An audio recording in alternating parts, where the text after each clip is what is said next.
wabarakatuh. Bapak-bapak, ibu-ibu, adik-adik semuanya yang saya hormati, yang saya muliakan, yang mudah-mudahan dimuliakan Allah, yang mudah-mudahan senantiasa diberikan taufik dari Allah, sehingga mudah-mudahan kita semuanya selalu diberi kekuatan, selalu diberi petunjuk sehingga kita ada di atas ketaatan, keistiqomahan di atas kebaikan. Amin ya rabbal alamin. Bapak Ibu yang mudah-mudahan dirahmati Allah, sebelum memulai, mari kita baca doa yang diajarkan Nabi kepada kita. Doa berlindung dari kekhawatiran, dari kesedihan, dari lemah, tak berdaya, dari malas, sifat malas, berlindung kepada Allah dari sifat penakut, berlindung kepada Allah dari sifat yakin, berlindung kepada Allah dari lihat hutang, dan berlindung kepada Allah dari tekanan manusia. Baik, silakan Bapak Ibu ikuti apa yang saya baca. Allahumma inni a'udzubika minal hammi wal hazani wa a'udzubika minal ajzi wal kasali wa a'udzubika minal jubni wal bukhli wa a'udzubika min dhalabatid daini wa qahrir rijal. Ya, nanti dijadiin Google ya. Doa berlindung dari kesedihan, kekhawatiran, kelemahan, dari malas, dari sifat penakut, dari sifat batin. Doa berlindung dari lihat hutang. Doa berlindung agar dijauhkan dari tekanan manusia. Semoga kita semuanya dilindungi dari keburukan itu. Amin ya rabbal alamin.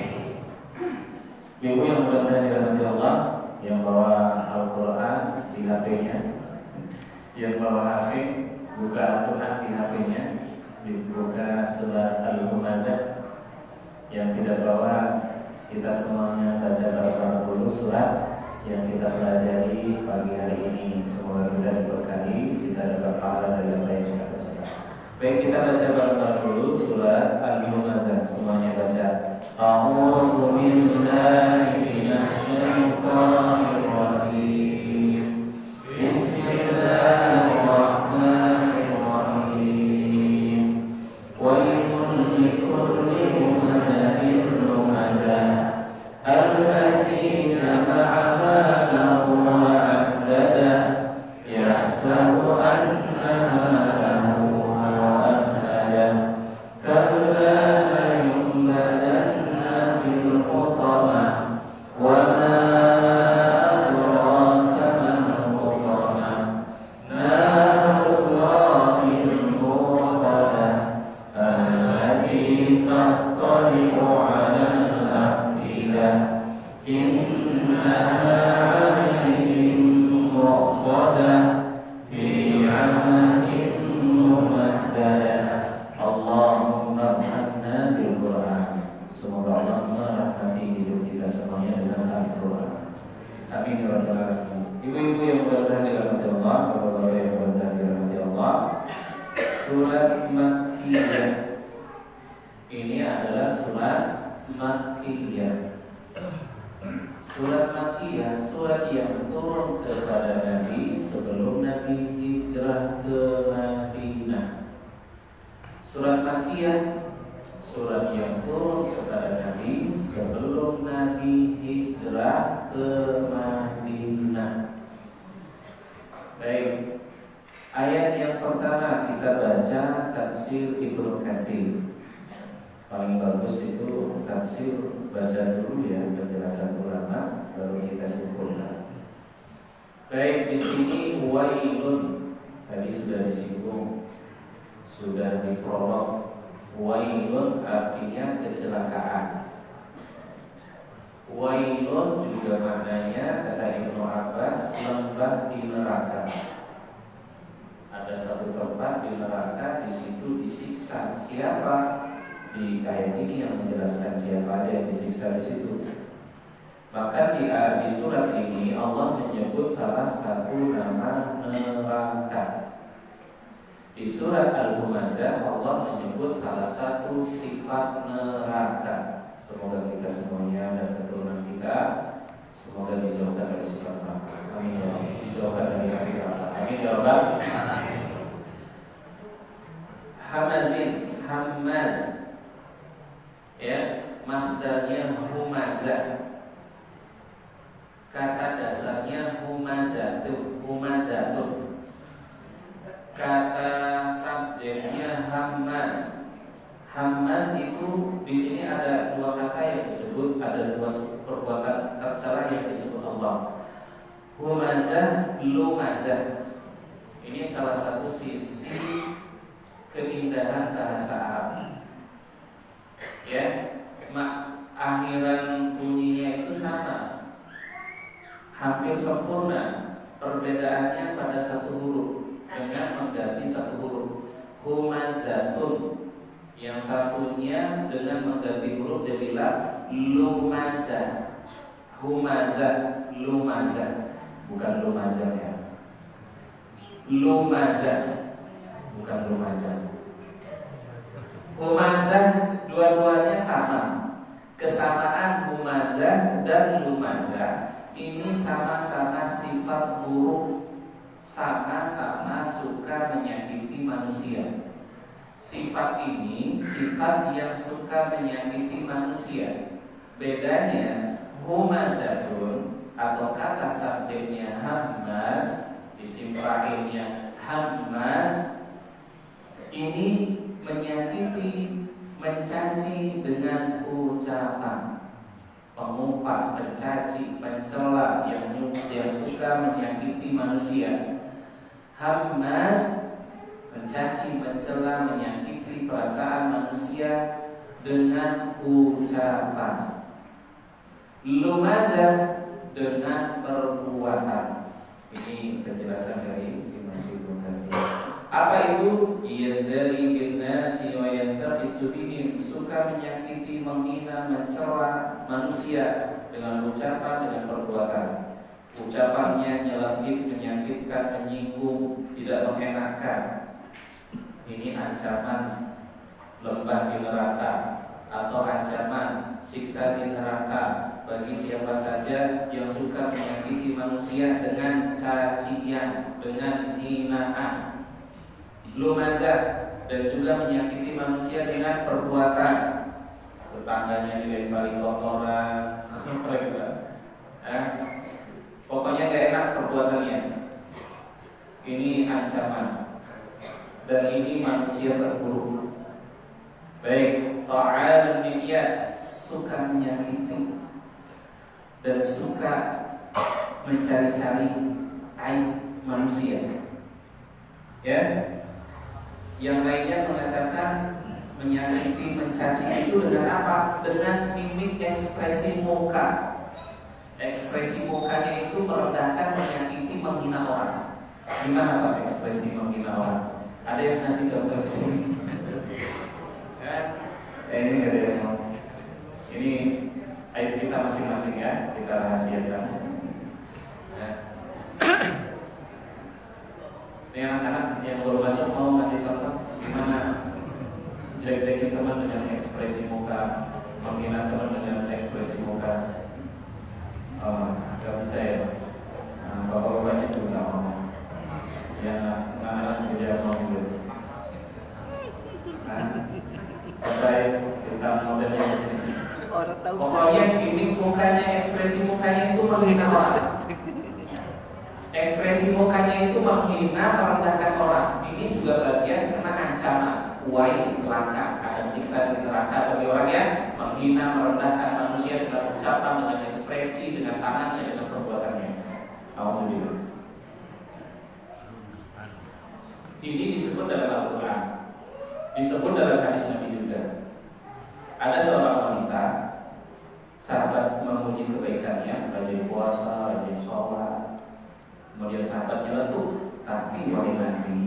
tu'dhi jiranaha, wanita ini suka menyakiti tetangga. Apa kata Nabi? Hiya fitnah, hiya neraka.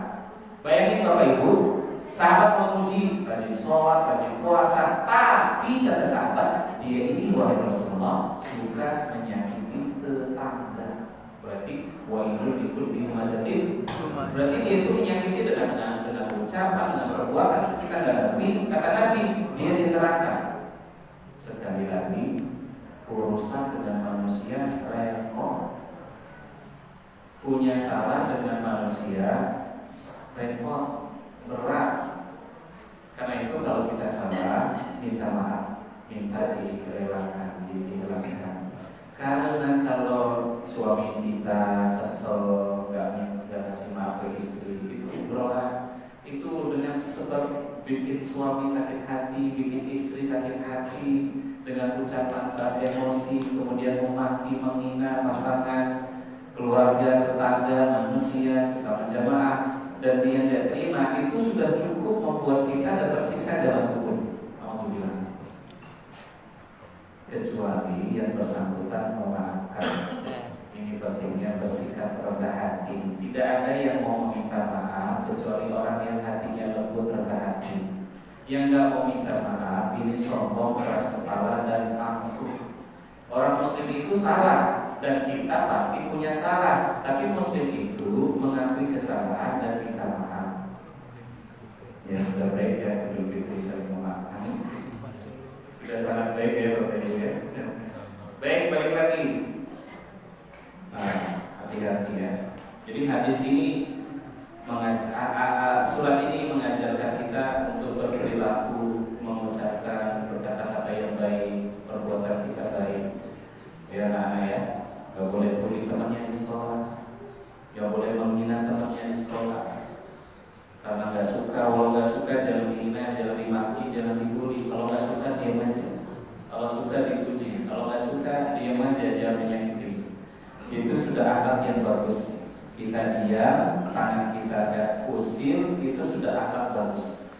Kalau kita mampu menjaga lidah, tidak menyakiti, tangan kita, kaki kita jaga, tidak menyakiti, mengganggu, itu sudah akhlak yang sangat bagus, dan itu bikin kita selamat dunia akhirat.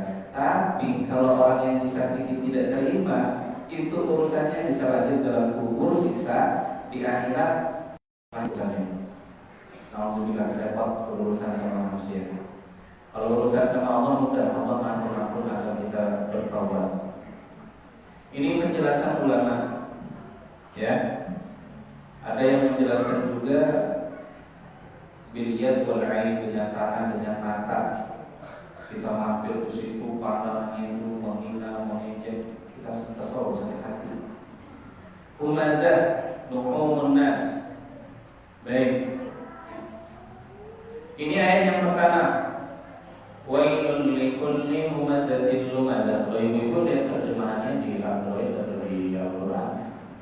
Celaka bagi setiap pengumpat dan tercela. Penjelasannya dengan ucapan hamzah, hamas, lumazah, dengan perbuatan dia menghina, memaki, menghina dan sebagainya. Apa sifat mereka ini di dunia? Biasanya orang yang punya karakter suka menghina, memaki. Ini karakter mereka apa?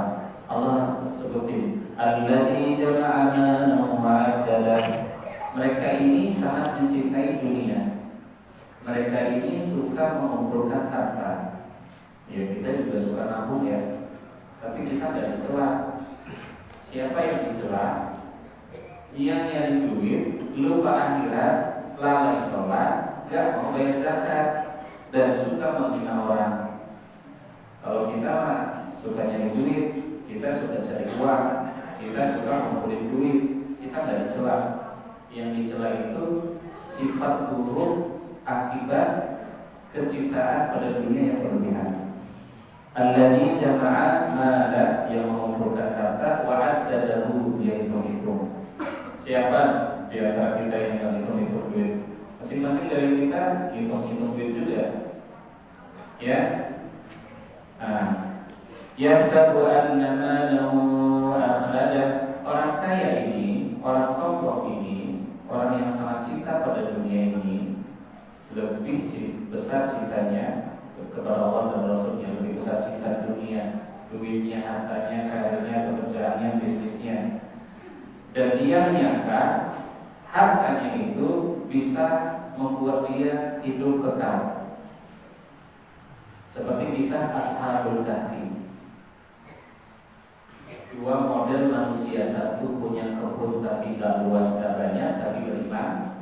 Yang satu kawannya punya kebun luas, buah-buahannya indah-indah, bagus-bagus, kemudian membuat dia sombong, lupa diri, membuat dia kufur. Akhirnya Allah kirimkan api membakar hangus kebunnya, kemudian dia menyesal. Jadi orang itu saking besar kecintaannya kepada dunia membuat dia lupa diri. Dia menyangka hidupnya selama abadi di dunia. Salah. Kalla la yumbadanna fil hutamah. Kalla, sekali-kali tidak. La yalqiyanna hadzal ladzi jama'a mala fa'addadahu fil hutamah wa hiya ismun min asma'in nari sifatun li'annaha tahdu man fiha. Orang yang mengumpulkan harta ini, bukan kita yang suka mengumpulkan uang ya, yang mengumpulkan harta, yang bakhil, yang kaya, yang suka mengumpat, yang suka mencela. Ayat ini Bapak Ibu terkhusus berbicara tentang sifat orang kafir. Surat ini berbicara tentang celaan Allah kepada orang kafir, karena sifat orang kafir itu ini sangat suka dengan uang, sangat suka dengan harta. Orang beriman yang suka uang boleh, silakan, asal sholat, zakat, puasa, jangan suka menghina, jangan suka memaki, jangan sombong, udah selamat. Mau ngumpulin duit, mau punya uang banyak, silakan. Nah, ini sifat orang-orang kafir. Ya, ancaman Allah kepada orang kafir yang suka menjual hartanya, yang begitu cinta kepada dunia, sampai dia berbuat maksiat melanggar aturan Allah, sampai membuat mereka kafir kepada Allah. Ancaman Allah juga apa? La yumbazanna fil hutamah, dia akan dilempar di hutamah. Dia akan dimasukkan ke hutamah. Ini orang kafir diancam dengan neraka hutamah. Apa itu hutamah? Sifat neraka yang membakar tubuh manusia sampai ke hati. Ketika api itu melahap tubuh penghuni neraka, mereka dipanggang, dibakar hidup-hidup sampai kulit keluar, ada yang bagian sensitif terkelupas, sampai terlihat tulangnya terbakar hangus, sampai tubuhnya terbakar hangus, terkelupas, kemudian sampai ke hati. Maka tiba-tiba tubuh, daging, tulang mereka itu tumbuh lagi, kemudian dibakar, disiksa lagi sampai ke hati, kemudian tumbuh daging lagi.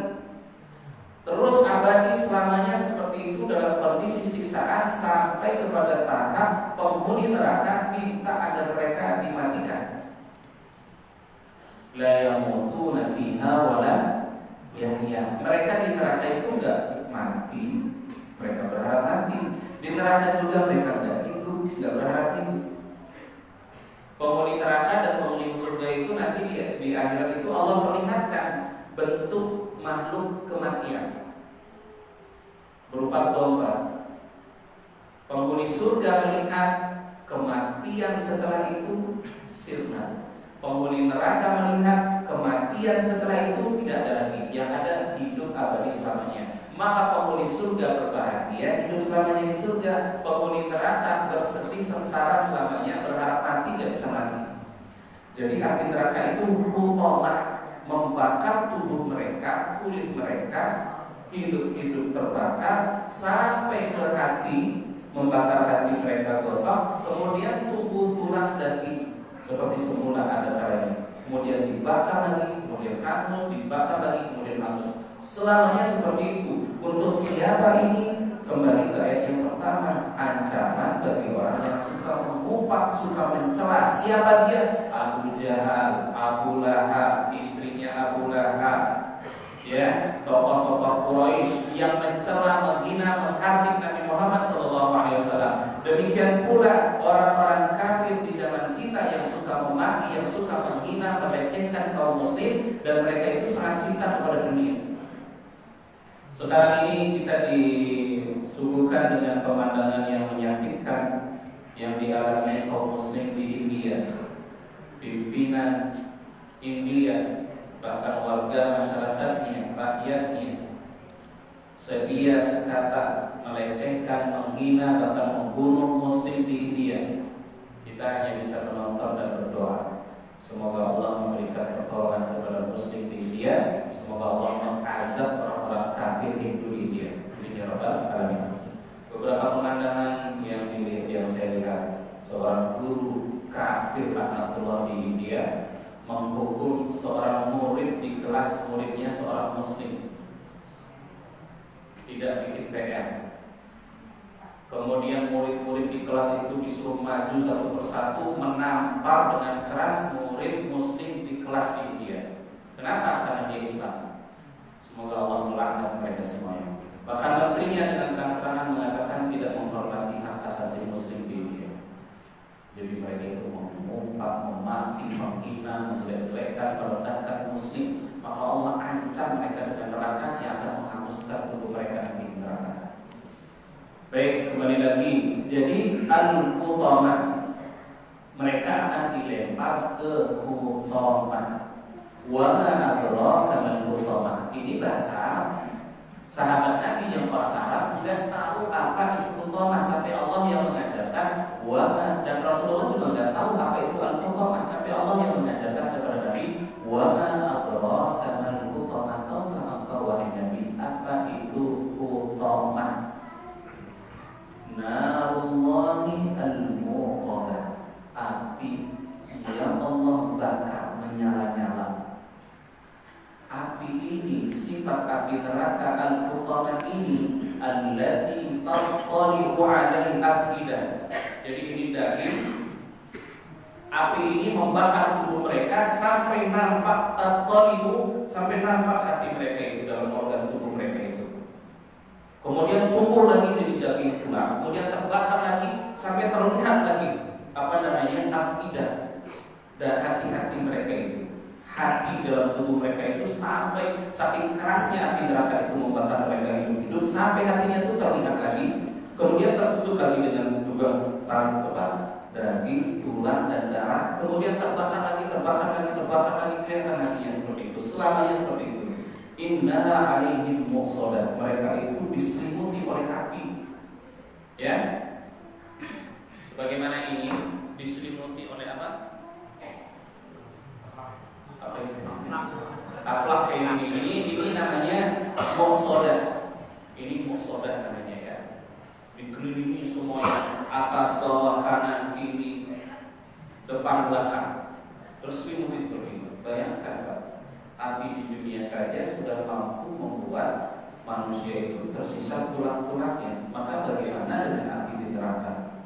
Fi 'amalin mumaddadah. Ya, fi 'amalin mumaddadah. Al-quyud at-tiwa, ada tali-tali yang panjang yang merantai setiap penghuni neraka dan dipegang oleh ribuan malaikat. Satu penghuni neraka diikat di lantai, diseret oleh malaikat. Dalam sebuah hadis Bapak Ibu, sifat neraka, hadis-hadis tentang sifat neraka dan bagaimana wujud penghuni neraka. Satu, sifat neraka itu sendiri dalam hadis dikatakan api neraka itu dipanasi selama 3000 tahun. 3000 tahun. Kita tidak tahu 1000 tahunnya ini apakah sama dengan 1000 tahun dunia atau 1000 tahun waktu akhirat. Jadi api neraka itu dipanasi 3000 kali. 3000 tahun. 1000 tahun yang pertama dipanasi sampai membuat api itu merah. 1000 tahun yang kedua kemudian dipanasi sampai membuat api itu putih. 1000 tahun yang ketiga dipanasi sampai membuat api neraka itu hitam. Jadi api neraka itu wallahu a'lam hitam di neraka dalam hadis. Bayangan kita api itu nyala terang, merah. Api neraka itu hitam. Ini sifat api. Kemudian sifat penghuni neraka, gigi penghuni neraka itu sebesar bukit Uhud. Penuh gitu ya. Itu giginya apa? Gigi penghuni neraka besar. Tebal kulit penghuni neraka itu dalam hadis dikatakan tebal kulit penghuni neraka itu setebal Bapak Ibu jalan kaki 3 hari. Berapa kilo Bapak Ibu bisa jalan 3 hari? Segitu tebalnya kulit penghuni neraka. Ya, berapa kilo Pak jalan 3 hari? Hah? Berapa kilo itu? Tebalnya kulit penghuni neraka. Jadi gak kecil tubuh manusia di neraka. Allah bikin tubuh mereka maksimal. Giginya saja sebesar bukit, kulitnya saja setebal 3 hari perjalanan. Sejarah 3 hari perjalanan. Maka tadi di sini fi amadin mumaddada, satu penghuni neraka itu diikat di rantai dan dipegangi oleh banyak malaikat. Ya, auzubillah min dzalik. Itu gambaran siksaan yang ada di neraka. Dan di sini Allah menyebut salah satu nama neraka, sifat neraka, al-hutamah. Auzubillah min, ini seburuk-buruk tempat kembali. Maka kita bersyukur kepada Allah. Betapa besar iman Allah Bapak Ibu. Kita lahir ke dunia dalam kondisi muslim. Dengan agama Islam ini, dengan keyakinan kita kepada Allah, kemudian kita menjalankan perintah Allah yang wajib, kemudian kita meninggalkan yang haram. Kalau hanya mengerjakan yang wajib, kalau kita hanya mengerjakan yang wajib, kemudian kita meninggalkan yang haram, kita hanya bisa mengerjakan yang wajib, hanya mampu meninggalkan yang haram, berarti makan yang halal. Insya Allah kita selamat.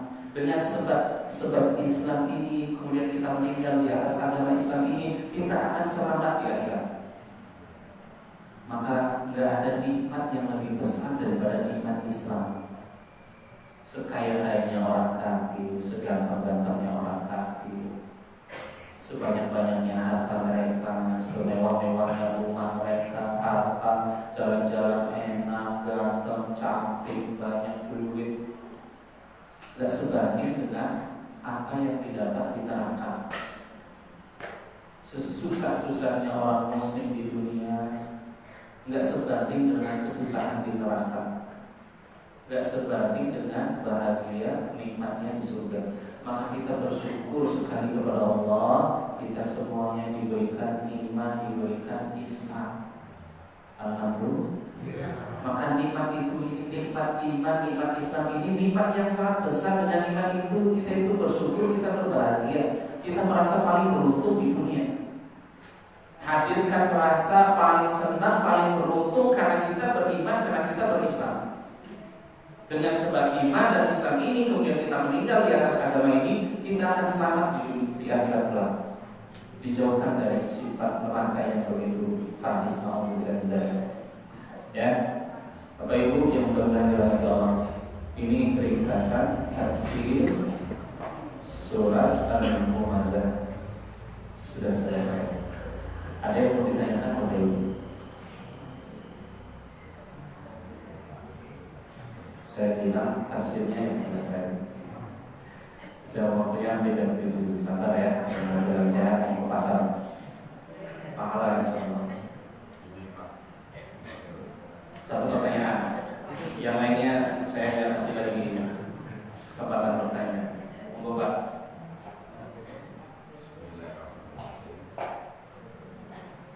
Ini terang ini menghadapi bulan corona. Gimana? Tahun-tahun politik. Tahun politik? Iya. Ini yang terbaik ini langkah kita, perbuatan kita jangan sampai masuk ke golongan tadi yang kembali dulu. Baik. Pertanyaannya Pak. Pertanyaan, apakah kalau menceritakan orang lain itu termasuk golongan yang pertama? Baik. Ya, terima kasih. Ini hati-hati, terima kasih Pak. Ini peringatan, hati-hati memasuki tahun politik saat kita fanatik dengan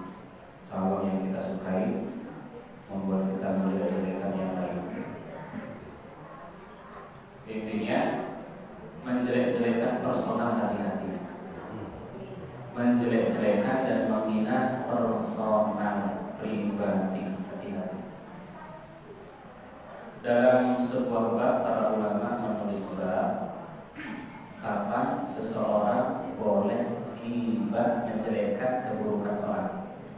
Kapan boleh ghibah? Satu, nanya alamat, nanya rumah, nanya ke satpam. Pak, tahu rumahnya si A? Si A yang mana? Si A ada dua. Si A yang gemuk apa si A yang hitam? Si A yang hitam. Boleh? Boleh ya? Dalam kondisi begitu boleh kita menyebut kejelekannya. Orangnya yang hitam gemuk itu Pak, oh rumahnya di blok A. Terima kasih. Ini nanya alamat, nggak lihat sengaja jelek-jelek gitu. Karena memang sifatnya seperti itu fisiknya misalnya ya, itu boleh. Yang kedua, minta fatwa. Suami istri atau istri seseorang bertanya kepada orang alim, menceritakan masalahnya. Tapi saya nggak mau ceritain masalahnya. Kalau saya tidak tahu masalahnya, saya tidak tahu hukumnya di mana. Akhirnya disebut suaminya begini, kelakuannya begini disebut. Nah itu tujuannya bertanya, boleh. Tapi kalau ibu-ibu cerita tetangga suaminya begini nggak boleh. Bapak-bapak cerita ke orang kejelekan istri nggak boleh. Tapi kalau mau bertanya, istri saya itu selingkuh, nauzubillah. Pak ini kan menyebut kejelekannya, tapi bertanya, ini saya gimana? Sahabat Nabi bertanya kepada istri, wahai Rasulullah, istri saya itu nggak jabat tangan kalau ketemu laki-laki. Kalau ketemu laki-laki, istri saya itu selalu jabat tangan. Saya cemburu, saya nggak suka. Kata Nabi, udah ceraikan saja. Wahai Nabi, saya cinta sama dia. Ya udah, kalau kamu cinta jaga, jangan biarkan istrimu seperti itu. Setiap ketemu laki-laki ada jabat tangan, dia jabat tangan, bersentuhan. Gak boleh. Ini menyebut keburukan orang dalam rangka minta solusi fatwa. Ini boleh, ghibah di situ boleh. Yang ketiga, lapor ke pihak berwenang. Tetangga lapor ke RW, Pak RT minta tolonglah, tetangga saya ini suka bawa perempuan, malam hubungannya, tolong didatangi, dinasihati. Saya nggak bisa nasihatin, saya nggak berani. Baik Bu Pak, saya nanti datangi.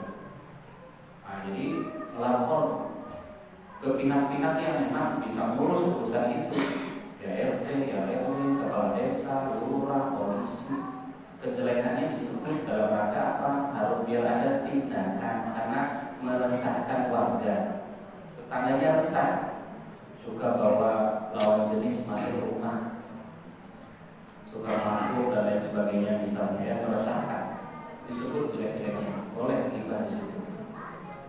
Ya, yang terakhir mentahzir. Tahzir itu mengingatkan kaum muslim akan kesesatan, keburukan seseorang, biar kaum muslim itu hati-hati. Hati-hati ya. Ini masih nyambung ya dengan hadis Nabi, dengan surat yang kita bahas. Manusia terburuk pada hari kiamat itu siapa? Ini ayat ini menjelaskan siapa manusia terburuk, suka mencela, suka memaki, suka menghina, baik dengan ucapan atau dengan perbuatan.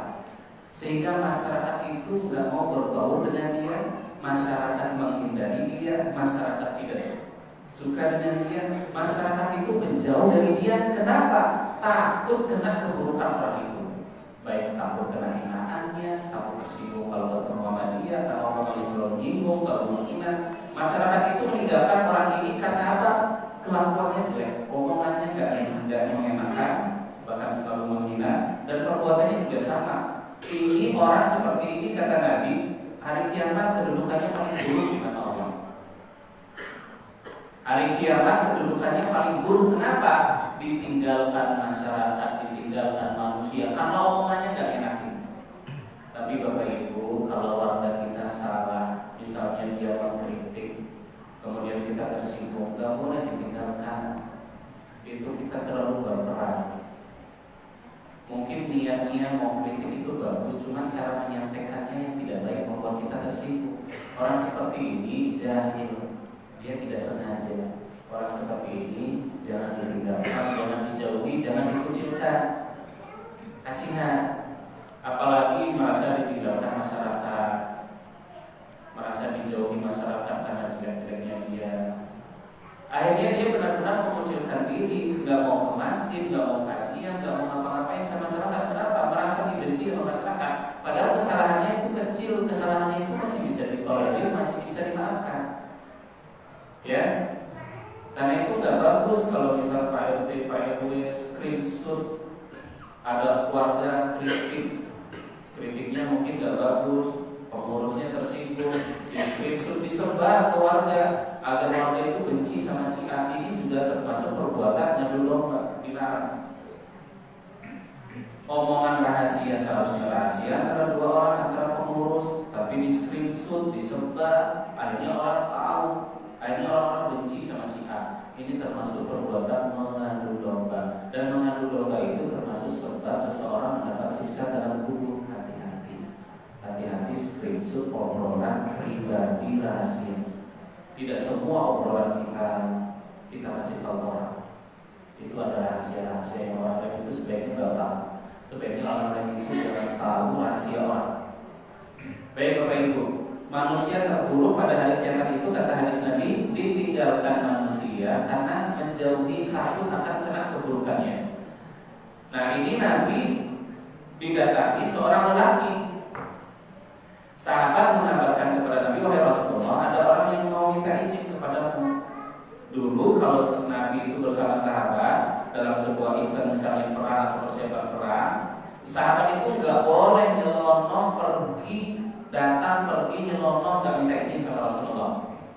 Yang beriman muslim yang lain itu pasti minta izin ke Rasulullah.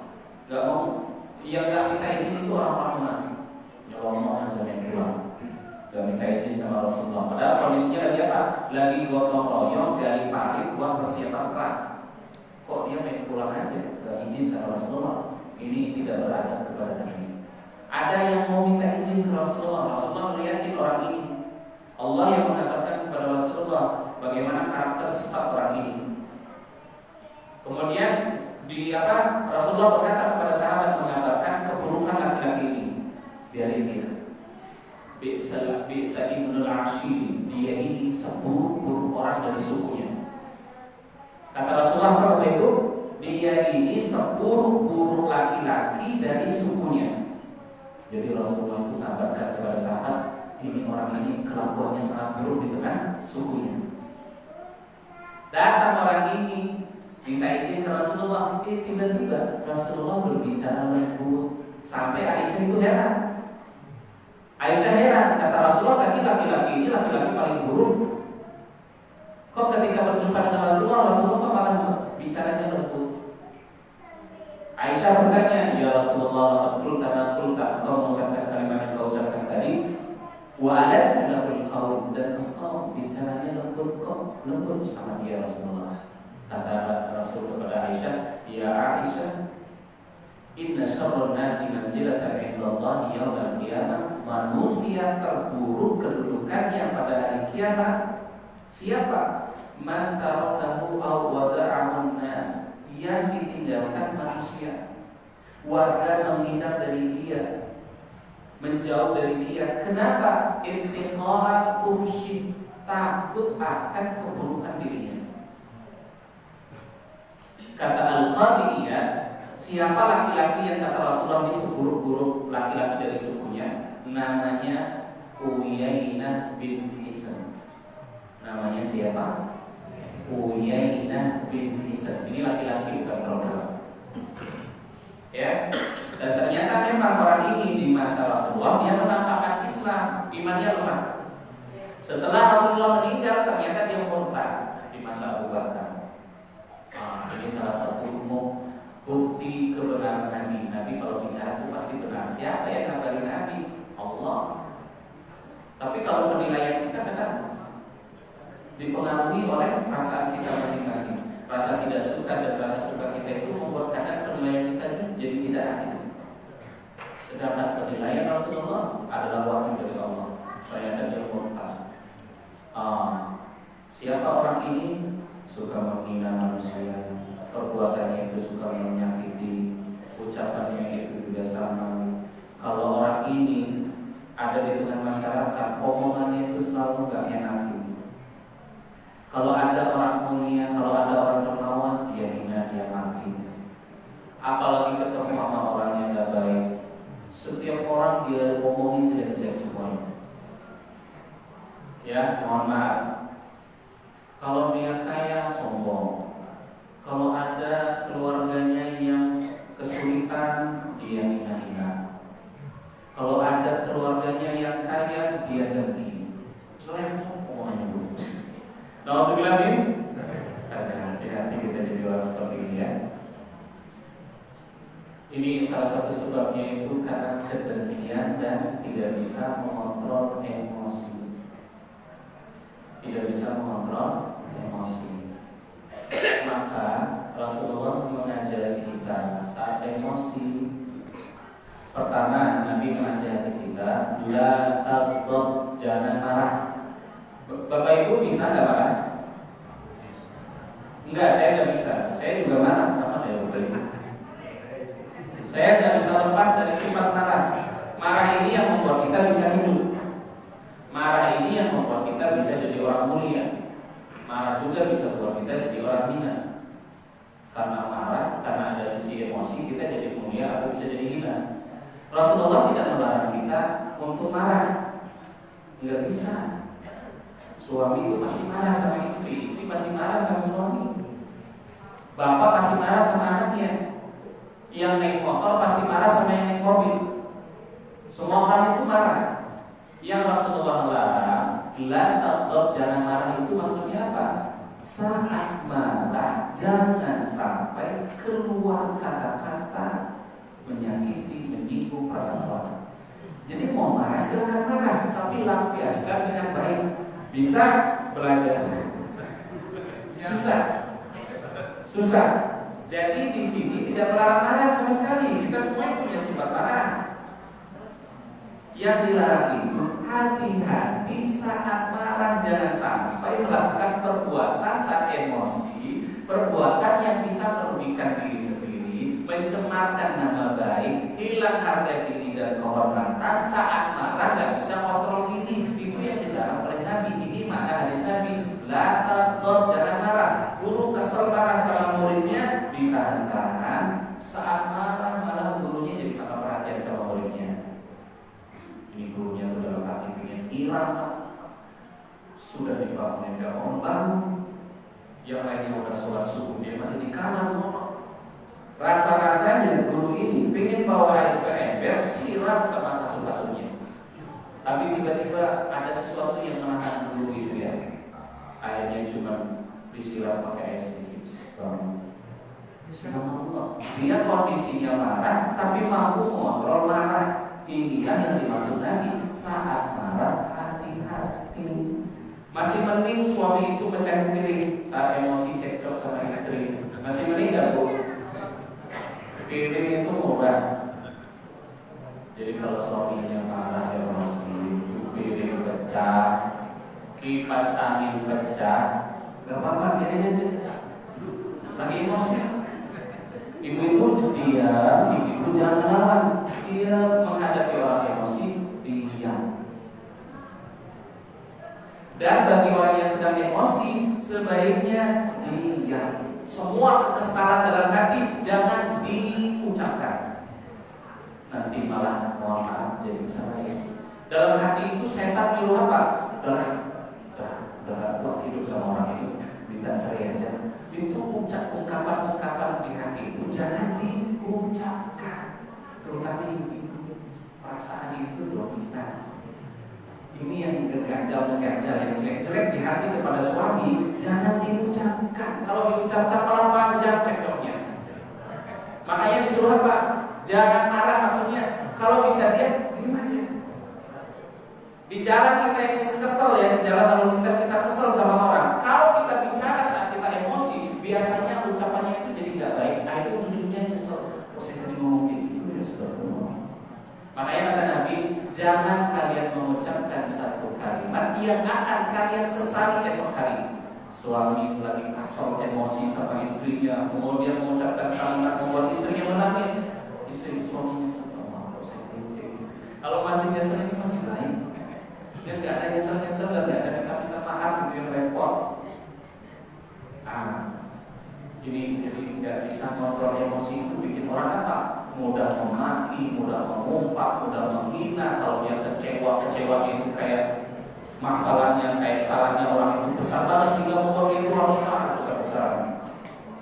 Nah ini mana Islami? Jangan marah.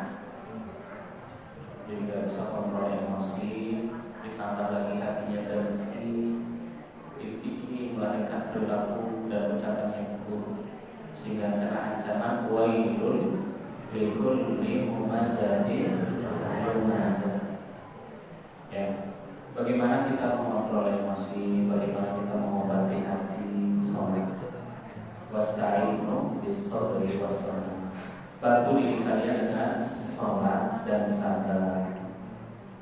Berkaitan dengan orang-orang yang menahan emosi, Allah memuji orang yang mampu mengontrol emosi. Seharusnya dia melampiaskan kekesalannya karena emosi, tapi dia tahan, bahkan lebih lagi dia memaafkan. Allah jadikan surga. Wal kaziminal ghaidha, orang yang itu kesal, emosi marah, tapi dia memaafkan, dia menahan. Ini suami istrinya, ya, tapi dia tahan emosinya. Istrinya juga sama kesal sama suaminya juga, tapi dia itu bapak dari anak-anakku, dia itu ibu dari anak-anak saya. Jadi memuliakan ibu dari anak-anak kita, memuliakan bapak dari anak-anak kita. Makanya nauzubillah seorang suami memaki menghina istrinya di depan anak-anaknya, ini musibah. Kalau mau cekcok berdua di kamar, gak ada anak-anak, selesaikan. Kalau lagi emosi, sebaiknya dia. Makanya ibu kalau suaminya kalau lagi cekcok, biarin suaminya itu keluar, biarin dia jalan-jalan. Karena begitu cara suami menyelesaikan masalah, jalan-jalan, tinggalin istri juga. Ya.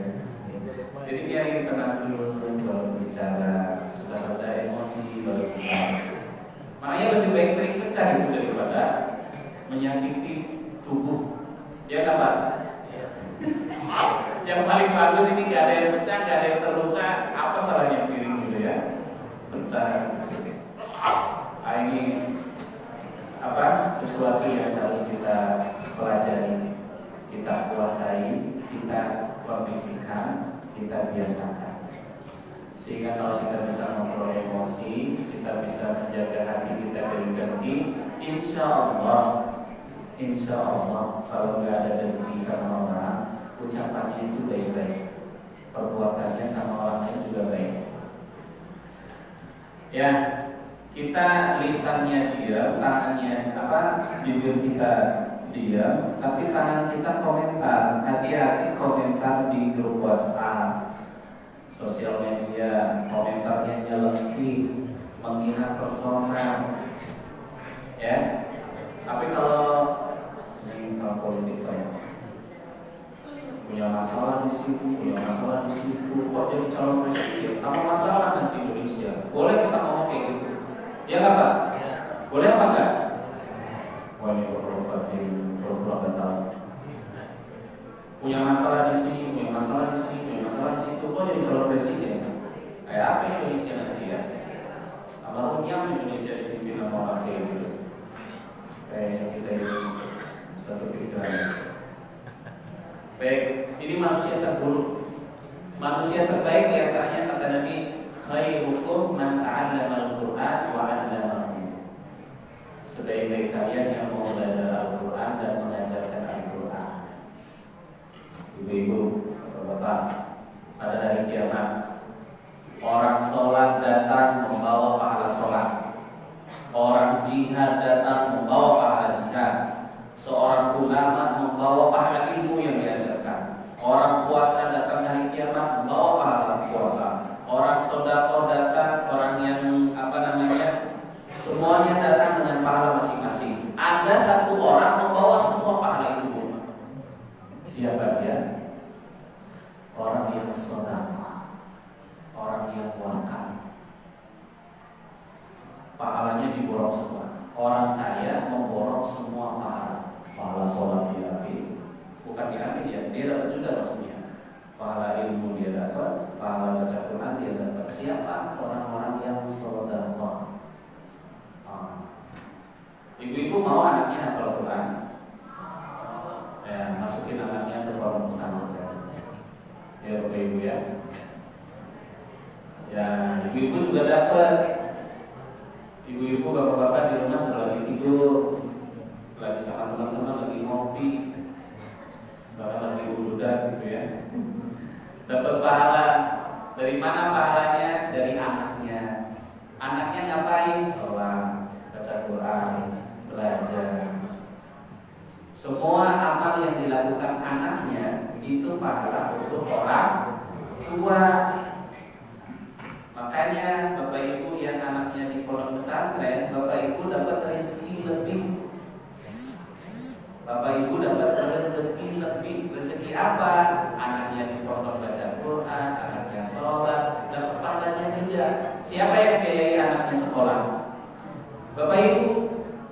Bapak Ibu yang ngeluarin uang 1.700.000 untuk SPP anaknya, asrama anaknya, itu dapat pahala juga Bapak Ibu. Kalau Bapak Ibu nggak bisa wakaf misalnya karena dananya minim, nggak bisa sedekah, nggak bisa ikut bantu segala macam, Bapak Ibu sudah ikut andil menjadi bagian dari orang yang mengajarkan Al-Quran secara tidak langsung kepada anaknya dimasukin ke pondok pesantren. Mau nggak Bapak Ibu? Sekolah anaknya di pesantren ya. Sekarang saya masuk pondok pesantren Tahfiz Quran punya Muhammadiyah di Puskesari. Saya di situ jadi pengasuh pembimbingnya. Bapak Ibu yang ingin anaknya mondok silakan ya, datang ke situ. Saya ngajari Bapak Ibu, saya ngajari tahfiznya, saya ngajari bahasa Arabnya dan usulnya. Insya Allah Bapak Ibu dapat pahala karena menyekolahkan anaknya. Jadi Bapak Ibu itu tenang, anak-anaknya di pesantren. Insya Allah ya Bapak Ibu ya. Jadi cita-cita kita semuanya sebagai orang tua punya cita-cita agar anak-anak kita ini jadi ahli Quran. Kita semuanya harus punya niat dan cita-cita agar anak-anak kita ini jadi ahli. Salah satu usahanya itu apa? Kita tempatkan anak-anak kita di pondok pesantren biar ibu bapak dapat rezeki amal soleh yang Bapak Ibu nggak kerjakan tapi dapat karena anak-anaknya yang melakukan. Amin ya Rabbal. Amin. Ini saya promosi sekolah boleh, kalau promosi madu nggak boleh ya. Promosi travel umroh nggak boleh, ini bisnis ini pasti. Tapi kalau saya ngajak Bapak Ibu sekolahnya anaknya pesantren yang saya ajar, ini kan ajar tawasau bil haq wa tawasau bis. Baik Bapak Ibu, terima kasih, waktunya sudah habis. Mohon maaf apabila ada kurang, itu kekurangan saya pribadi. Kita akhiri. Alhamdulillah.